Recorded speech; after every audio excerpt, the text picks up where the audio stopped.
Hi there! Welcome back to American Lingo Academy. I'm Luna, and today we're going to learn another 10 common English phrasal verbs that native speakers use all the time. All right, let's get started. Number 1, cheat out of. This phrasal verb means to trick someone so they don't get something they deserve or something they should have. It's usually used when someone uses dishonest methods to take something away from another person. It could be money, an opportunity, or anything valuable. This is something you never want to experience, but unfortunately, it does happen sometimes in real life. For example, imagine your friend worked really hard on a group project, but someone else took all the credit and got the reward. You could say, "My friend was cheated out of the prize she deserved because her teammate lied to the teacher." It's really unfair when something like this happens, and it can make people feel very disappointed and angry. Here's another one. Let's say a company promised to pay a worker a bonus, but then they found excuses not to give it to him. You might hear someone say, he felt like he was cheated out of his bonus after working overtime for 3 months. This is a common complaint in workplaces, and it's important to always get promises in writing to protect yourself. Number 2, check by. This one means to visit someone or someplace quickly, usually just to see how things are going or to make sure everything is okay. It's a quick casual visit, not a long stay. You're not planning to spend hours there, just a few minutes to show you care. For example, maybe your neighbor is sick and you want to see if she needs anything. You could say, "I'm going to check by her house later today to see if she's feeling better." This is a really kind thing to do, and it shows that you're a thoughtful person who cares about others. Here's another one. If your manager wants to see your progress on a project, but they're really busy, they might say, "I'll check by your desk this afternoon to see how the report is coming along." This way, they can quickly see what you're doing without scheduling a long, formal meeting. Number 3, check in. This phrasal verb has a couple of meanings, but the most common one is to register your arrival somewhere, like at a hotel or an airport. It can also mean to contact someone to see how they're doing or to give them an update. Both of these uses are very common in daily life.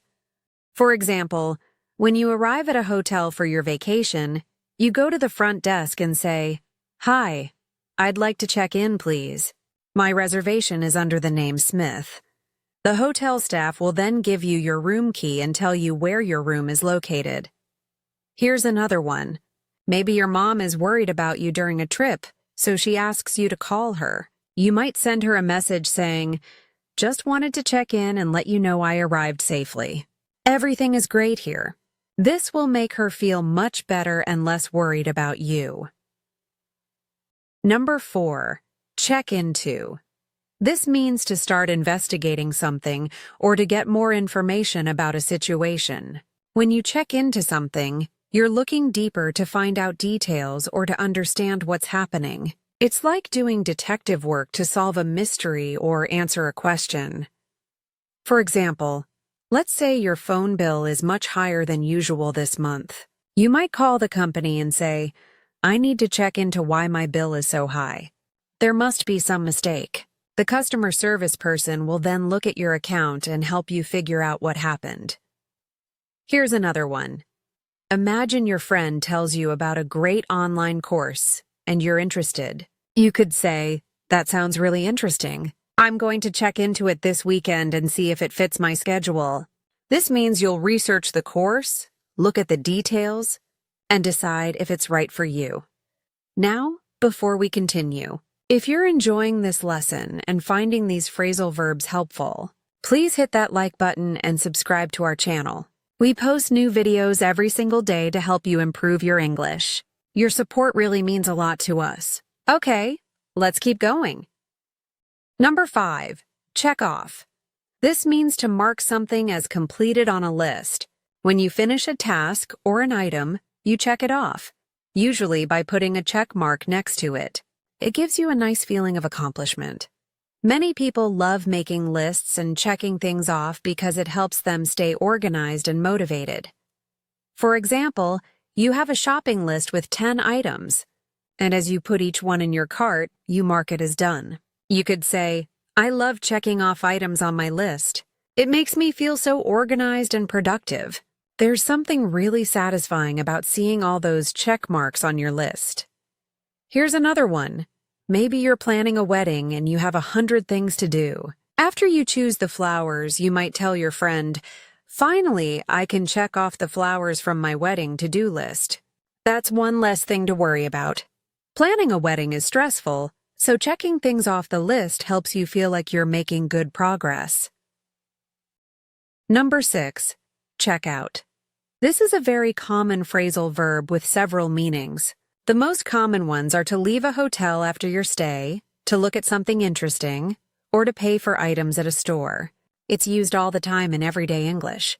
You'll probably hear this phrasal verb multiple times every single day if you live in an English-speaking country. For example, on the last day of your vacation, you pack your bags and go to the hotel lobby to say, "Good morning. I'd like to check out of room 305, please." The hotel staff will check if you used anything from the minibar and give you your final bill. Here's another one. Let's say your friend shows you a funny video on their phone. You might say, "Hey, check out this video. It's hilarious." You're going to love it. When you use check out this way, you're asking someone to look at something because you think they'll find it interesting or entertaining. Number 7.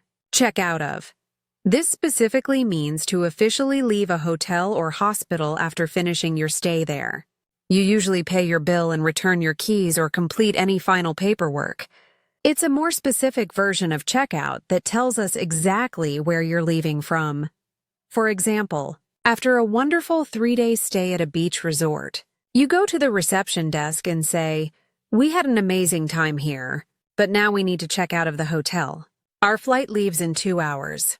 The staff will thank you for staying and wish you a safe trip home." Here's another one.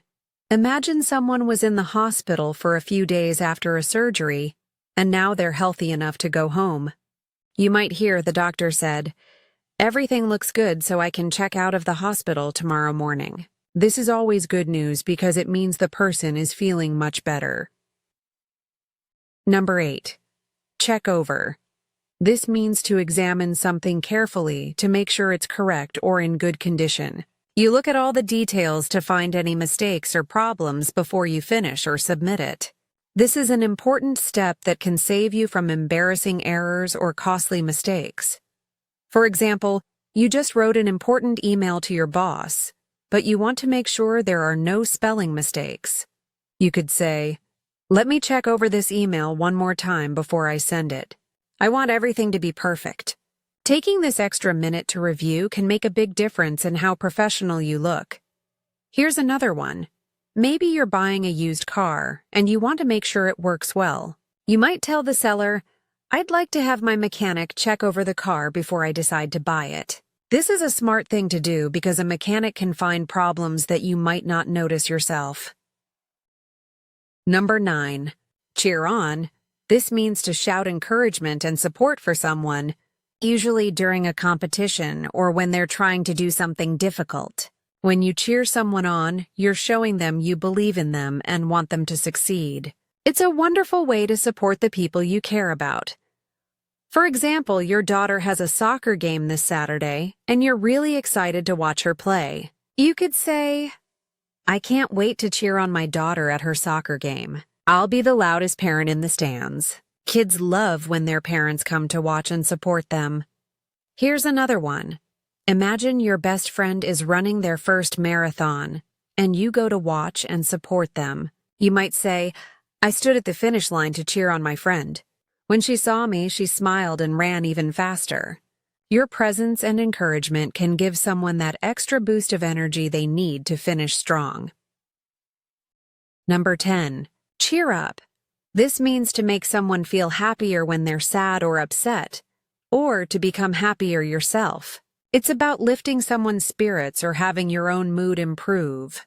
Everyone has bad days sometimes, and it's nice when someone tries to cheer us up. For example, your coworker seems really sad today because she had a bad morning. You might try to help by saying, "Hey, let me buy you a coffee to cheer you up. Sometimes a little treat can make a big difference. Small acts of kindness like this can really brighten someone's day. Here's another one. Maybe you've been feeling down all day, but then you watch your favorite comedy show and start laughing. You could say, I was feeling really sad earlier, but watching that funny movie really cheered me up. It's good to know what activities or things make you feel better when you're having a tough time. And that's it. We've covered 10 super useful phrasal verbs today. I really hope this lesson helped you understand these expressions better. If you enjoyed this video, please give it a thumbs up, share it with your friends, and don't forget to subscribe to our channel. Thanks so much for watching, and I'll see you in the next video. Keep practicing and have a wonderful day.